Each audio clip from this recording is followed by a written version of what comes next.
Hello there everyone, it's now 2024, so I hope everyone's had a pretty good New Year's. That being said, let's start off with the New Year's with a video on a topic I've been meaning to talk about. This is of course about Fixa Abandac. Fixa Abandac is a new Fixa for weapons which was introduced in the October update alongside Flugelguard weapons. Essentially, this Fixa functions similar to the Synchron potential, where every unique affix you have in your gear, you gain a potency boost for up to a certain amount. On Fixa Bandak 5, this caps at 10% potency with an additional 2% potency for free.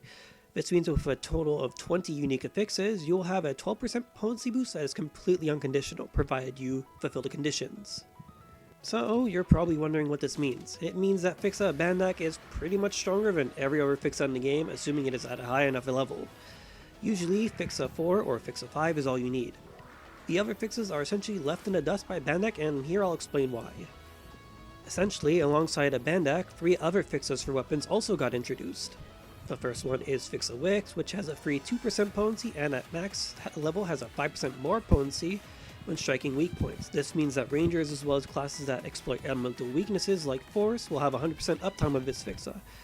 Of course, in the grand scheme of things, this is basically just a better Fixa attack in the end with a conditional requirement to be met.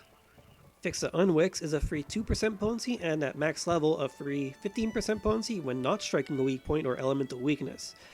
In most MPA content, this is completely useless however because you'll always have a ranger with you for the most part. Also, because it won't work on weak points, chances are it won't be helping you pretty much when a boss is downed. Overall, it's really situational, even more so than Wix. Finally, we have Fixa Blastor. This gives 4.5% potency at max level and 15% more photon blast damage. This is actually a pretty good Fixa, but if you watch pretty much any other time attacks or speedrun, this is just going to be used as a sub-weapon, specifically used on Photon Blast and not used as a main weapon. This is a good Fixa, but unfortunately not for the right reasons. With that being said, compared to older Fixas, including Termina and Fatale, Abandac leaves both in the dust. Fixa Fatale, while still not the worst Fixa ever, has lost a bit of value due to how currently it's extremely easy to get potency floor, thanks to Bisog's and ELC counterparts. Capsules like Grand Dreadkeeper LC and Hyra Domina LC provide a massive amount of potency floor for free. You can pretty casually hit over 70% potency floor, which is pretty solid. This means that while Fatale is still good, it's not as strong as it used to be. Termina is still strong due to the critical damage however, but of course it's still conditional and relies you to land a critical hit. Meanwhile, Fixa Attack is still just as mediocre as always, but isn't too far behind Fixa Fatale now due to potency floor. Keep in mind, however, Fixa Termina is arguably still one of the best Fixas you can get your hands on, which is still pretty good. So, you're probably wondering, how does one get 20 unique affixes onto their weapon without completely tanking potency in the process? Well, the answer is actually pretty simple once you understand what Abandac considers a different affix. The explanation for this is actually pretty simple. For example, let's say you have Gladiusol, Gladiusol S, Gladiusol LC, and then Gladiusol LCS. Fixa Bandak considers all 4 of these affixes different affixes, thus adding to the potency you gain from using a Bandak. However, the S capsules lead to a small problem in of itself due to the fact that while some of these can be obtained from SG support, Sega also puts these in scratch rewards for scratching a boatload on certain AC scratches. Lux Halfanal S and Grand Dreadkeeper S being the most recent examples for a grand total of 75 and 70 pulls respectively.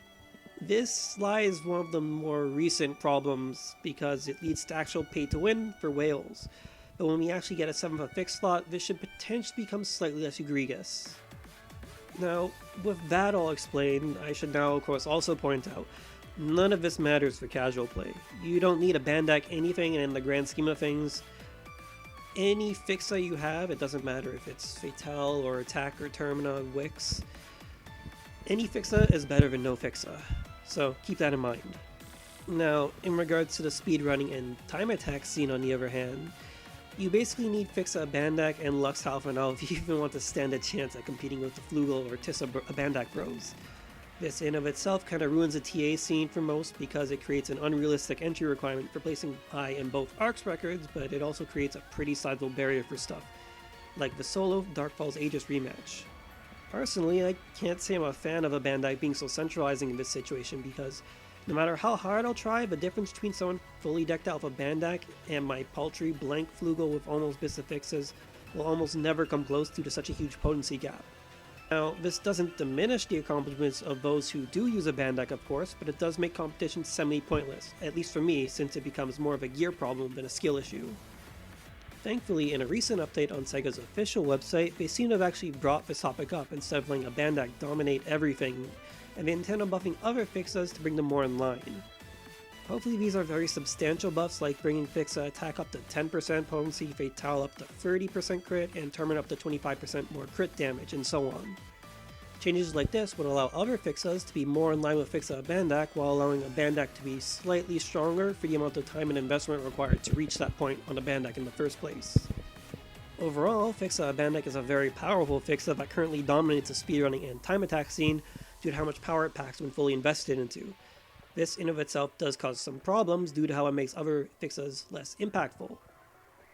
Hopefully the future changes will make it so you don't need Fixa Abandac to place on top. With that being said, what do you guys think about Fixa Abandac and its impact on rankings and solo ultra hard standing quests? Leave a comment on the video if you got your own opinion on this Fixa. That being said, this is going to be the end of this video, but thanks for watching and have a good 2024 everyone.